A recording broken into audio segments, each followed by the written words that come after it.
pretty clever bird, the parrot. He can actually talk, pronounce words. Of course, he has no idea what the words mean, so we never take him seriously. Unfortunately, that's not true with gossips. They use words just as carelessly as the parrot, but sometimes we take them seriously, and often innocent persons are harmed. You see, gossips don't stop to think that words are dangerous. They influence our national life, and in war, they are powerful weapons. Gossips toss words around as carelessly as parrots, with no more sense of the harm they can do. Did I hear somebody say gossiping is monopolized by women? Far from it. Anyone who uses words carelessly, especially to talk behind someone's back, is a gossip. Let me tell you a little story about a gossip. This is Marion High, my school. I'm the principal, George Eastmore. There were some people in my office this particular morning, Mr. and Mrs. Gage and their daughter, Jean. They told me Jean would have to leave school. Why? Because of the malicious gossip about her. I was shocked, and I asked for details to see if we could do something about it. We began talking, even though Jean thought it was already too late. Mr. and Mrs. Gage had opened a grocery store at the start of the term, and Jean helped out after school.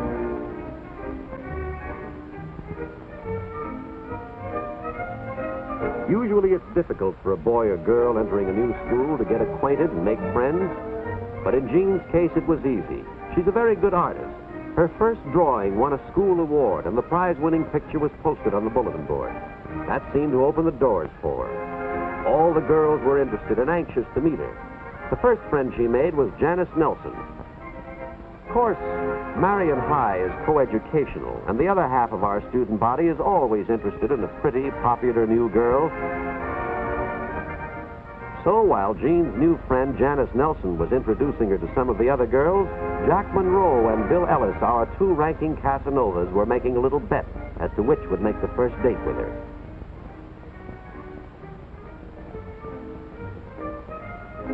Bill Ellis made the first move.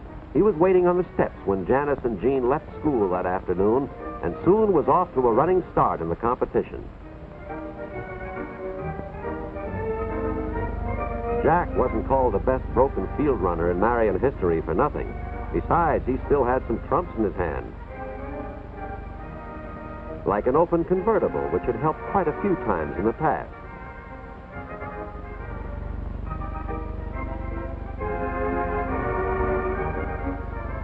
Bill didn't know it yet, but he was about to be outmaneuvered by an old trick, the fake flat tire. Jack was well in the lead now. He drove 12 blocks out of his way to drop Janice off first.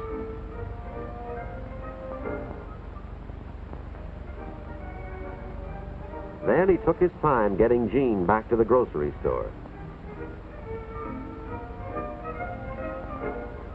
Jean introduced Jack to her mother and father, and presto, he'd won. He had a date with Jean for Friday night. From the time Jack called for her and all during the afternoon and evening, Jean kept thinking to herself how lucky she was that her father had moved his store here so she could attend Marion. She was a brand new student, and already she'd won the art contest, made a whole circle of friends, had been asked to pledge the girls' club, and now here she was out with the most popular boy in school.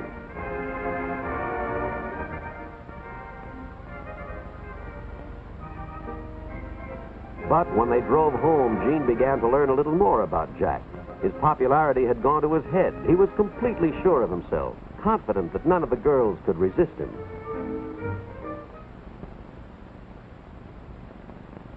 Jean's slap didn't hurt his face, but it certainly injured his pride. He tried to laugh it off, but he was thinking that he'd have to get even. Jack didn't lose any time giving the other boys a highly colored version of the date. To regain his self-confidence and build himself up in their eyes, he added a few details, remarks about Jean, completely untrue. But then, gossips seldom worry about the truth. Now the gossip began to spread. Bill Ellis colored it a little more and passed it on. Then Christine Manners took over. First, she used her lunch hour to tell the story to every girl who would listen, and that included practically every girl in the school.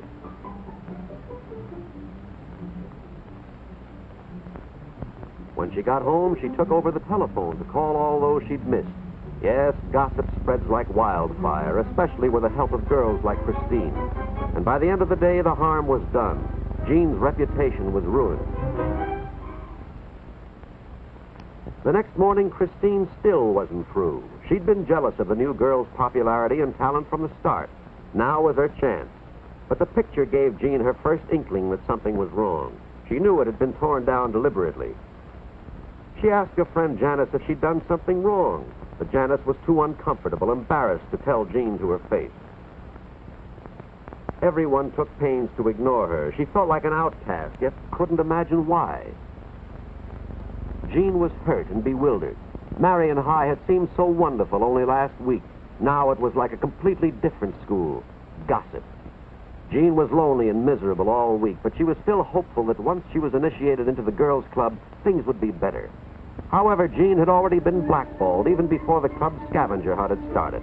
But instead of telling her, the club president had made Jean's assignments far more difficult than the other girls, hoping Jean would fail, thus disqualifying herself.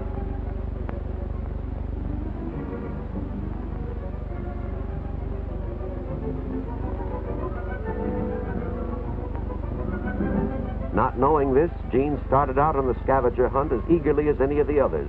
She was willing to work twice as hard as the other pledges to be initiated. The rest of the pledges had finished their assignments and had been notified of their acceptance before Jean returned. Now the girls were really embarrassed. Jean came back with every one of her assignments completed. What could she do next? Nothing, Christine told her. She'd been blackballed. She wasn't wanted. Jean couldn't understand. She'd done her assignments as well as any of them. Why had she been rejected? Christine said Jean knew very well why, because they didn't want her kind of girl in their club. Jean still didn't understand. Janice finally had to explain that they all knew about her, about Jack's story. Jean was stunned. How could anybody believe that about her?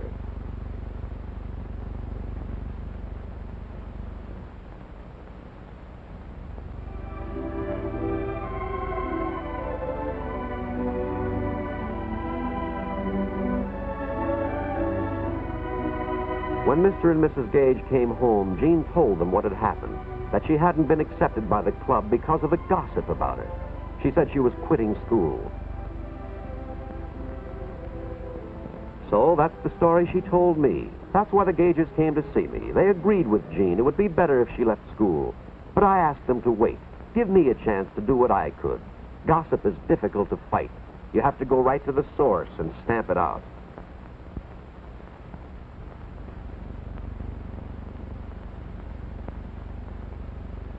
That's exactly what I did. I called in Jack Monroe, asked him point blank if he was the gossip.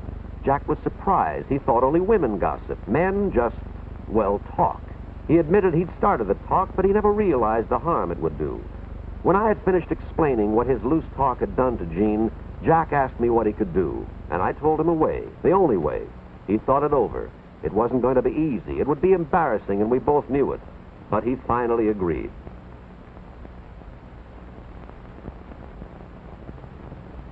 Give Jack credit. He went through with it.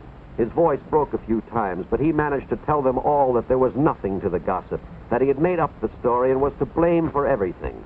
But that wasn't quite right. I told them that anyone who listens to gossip is almost as much to blame as the person who spreads it. We were going to discuss the problem in assembly, make the whole school aware of the danger, and make sure that no Marion student would ever again be hurt the way Jean was. The next day, the whole student body realized what they had done to Jean. Now they wanted to make it up to her. She made a fresh start and was soon one of Marion's most popular girls, one of our real leaders. What could have been another gossip tragedy had been a happy ending. But don't forget this. There needn't have been so much as a near tragedy if our students, instead of imitating this bird, the gossipy parrot, had instead copied three far wiser creatures, the three little monkeys, who see no evil, hear no evil, and speak no evil.